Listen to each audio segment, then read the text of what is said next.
एक बार की बात है, एक रियासत के मंत्री ने राजा को अपनी बेटी के विवाह समारोह में निमंत्रित किया।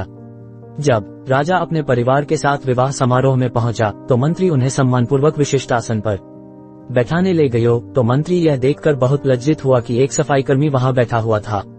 उसने सफाईकर्मी को सभी के सामने वहां से उठा फेंका और उसे बहुत डांटा। सफाईकर्मी ने बहुत अपमानित महसूस किया और बदला लेने की योजना बनाने लगा। अगले दिन सुबह जब वह राजा का कक्ष साफ कर रहा था तभी वह जानबूझकर बड़बड़ाया, राजा कितने नादान हैं, उन्हें यह पता ही नहीं कि रानी और मंत्री के बीच क्या चल रहा है। उद्धरण चिन्ह, राजा आधी नींद में था। यह क्या बकवास कर रहे हो?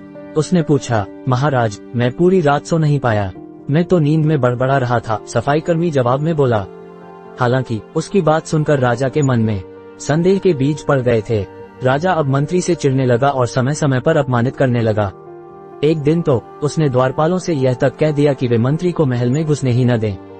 मंत्री राजा के व्यवहार से बहुत चकित था, लेकिन कुछ विचार करने के बाद उसे समझ में आ गया कि सफाईकर्मी ही इसके लिए जिम्मेदार हो सकता है। मैंने उसका अपमान किया था और उसी का उसने बदला लिया है। अब मुझे उसे दोबारा प्रसन्न करना होगा, तभी वह राजा की निगाह में मेरा सम्मान दोबारा दिला सकता है, मंत्री ने सोचा।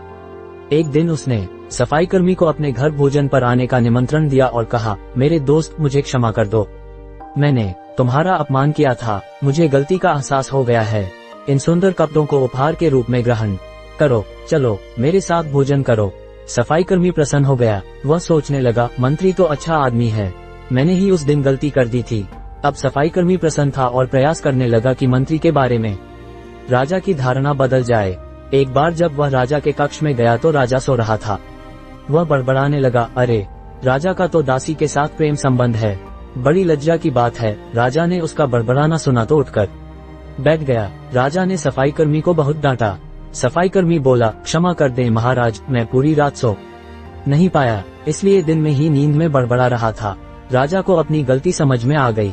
इस तरह की अफवाह के चक्कर में आकर उसने अपने बहुत अच्छे सलाहकार की अनदेखी शुरू कर दी थी। राजा ने मंत्री को बुलाया और दोनों फिर से मित्र बन गए।